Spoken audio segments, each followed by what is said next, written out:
I think we might have to close the thing behind you because you're just backlit. Let's get on that puppy before she disappears. Bye, puppy. Oh, gone. Hi, Rowan. Hi. What's up? Most people know that we make games.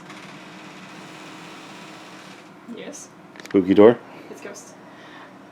Most people know that we make games. We do TTRPGs, we've worked on some board games, still in the works. We've made a couple card games. Zooming. Thieves Don't Share. Available at all fine gaming stores. If they're not yours, have them call us. Because they can be. We've done other kinds of games too. But I want to show the people how we go through making a card game. Okay.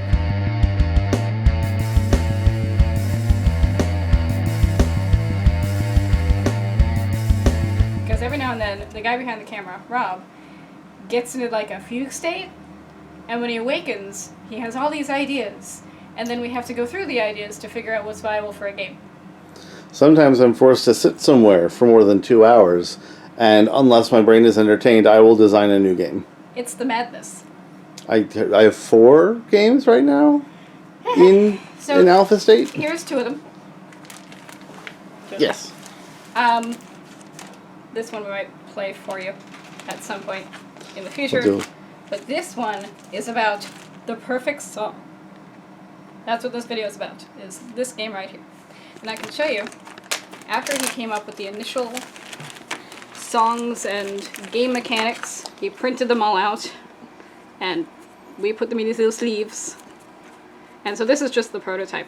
They're colored because there's 2 different decks. Yeah. So they're color-coded into the 2 different decks. So you can see here's an example of song.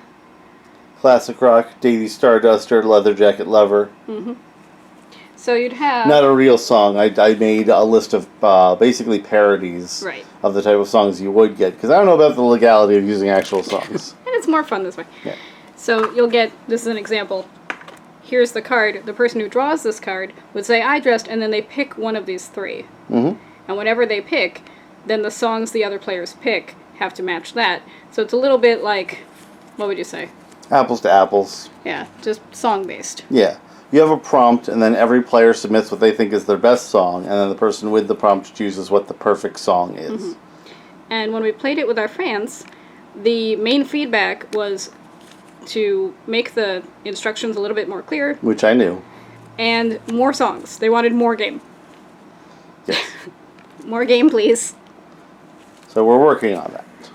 And we're bringing you along for the ride. Have an idea for one of the cards having lined paper?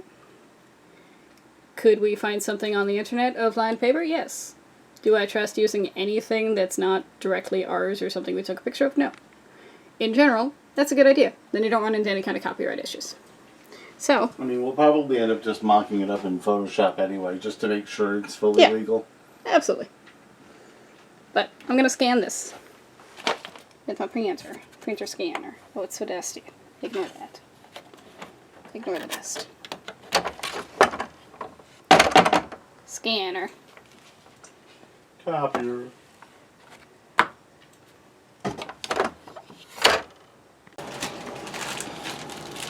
This is the alpha. I'm redesigning the cards so that each band has their own like sketched logo, and the prompt card is getting redesigned too to be prettier. And they'll also have little sketches like you would see on a set list. Yeah. And in the meantime, So we just have these little sleeves to give them a little more weight, and also so you can't like see through to see what they are, because this is Right.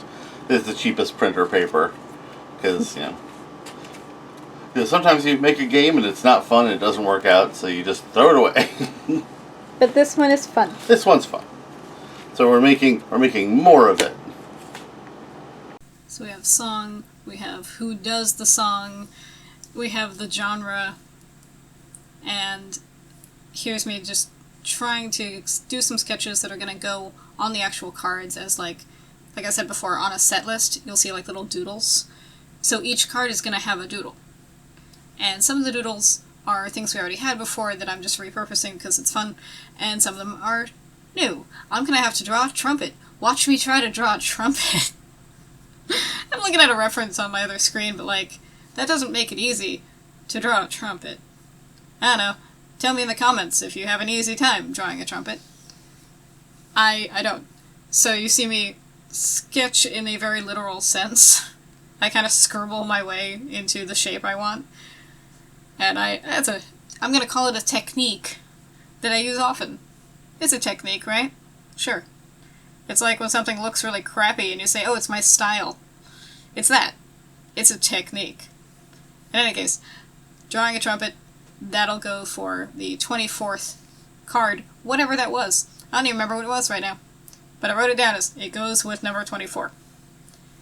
We also have a document that talks about, like, all of the titles together, but some of those are slightly different from what the final was, so that confused me for a second. It is a total of 80 cards, though, which makes for a more full game than what we did during the first playtest.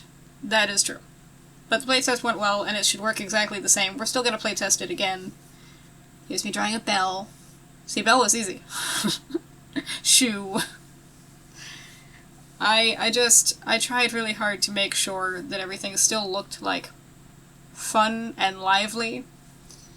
And again, occasionally we use old art, which I will show you. Drawing hands. You know how it is. Drawing hands. But it's just going to be a doodle that goes on one specific card. And the two hands almost touching, again, is not the title of the song. I think the title of this particular one was, like, Dancing Really Close or something. And then just as a reminder, see, I do other art, and there's old art. We had a whole Omens thing, and some of Rob's old art that just never saw the light of day outside of anything else. Although that Brain in a Jar is actually available on t-shirts and stickers. And and then we have this just mass. I did so many and collected so many drawings, and it's all going to wind up in this game. Cleaver. Cleaver. Yes. A thrash metal band name that I hopefully made up. I mean, it's a clever logo that you come up with. So you wanted each band to get a logo. I want to do a logo doodle for each band, which will, like, it's the amount of effort needed, but it's also a lot of effort. Yeah, it is a lot of effort, because I also have all the doodles. Yeah. But each band is getting a logo, and you have to make sure that the logo would be legible. Yeah. As well as being, like, a logo. And fitting for their genre, too. Right. So, it was, yeah, there was a lot. And this is simple enough, because this is all a parody game. Really. Yeah. I mean, these all had a cursory Google search to make sure I wasn't accidentally infringing on something, but please don't make a thrash metal band called Cleaver right now. And it's also, they're making fun of sometimes real, actual bands. Yeah. Actual, like, movements in music. I'm putting my music industry degree to good use. Yeah, that's true. You do have a music industry degree. I do. I like this. I think it's a clever little logo. Yeah. I tried to keep it relatively simple because I don't want to overcomplicate anything. It's just supposed to, like, if you were drawing the name in a notebook, here's what it looked like. Yeah. And then the card. Mm-hmm. Which I'm going to redesign that a little bit. These aren't final, but this currently, that'll be when you're picking the song, that'll be the face of the card. So you have the band with this logo. You're using the logo to say the band. Yeah. And then you have the name of the song, and you have the kind of genre it is. Right. Just in case you don't know. The request line. Yep, that's the back of the request. And that's the front of the request, where there's the first part of the question, and then you pick one of three other parts. It was a way I came up with to cut down on the number of cards used while still having a good number of questions to, like, prompt for the song. Like, right. So each one is a mood. Mm-hmm. And then there's three different options. Right? This song makes me feel sad, happy, tired. And then the perfect song's the game that we're talking about. And that'll be the back of all the song cards. Yeah. So, probably be doing the art for this over the next couple of months. Mm-hmm. Probably we'll have something, I think, at this point we'll have something out next year for it. Yeah. Which, that's a good pace. We try to have, like, a new game or a new something every year. Right, yeah. So, look forward to Perfect Song. Coming soon to your G Manticore shop. And rock on. Rock on.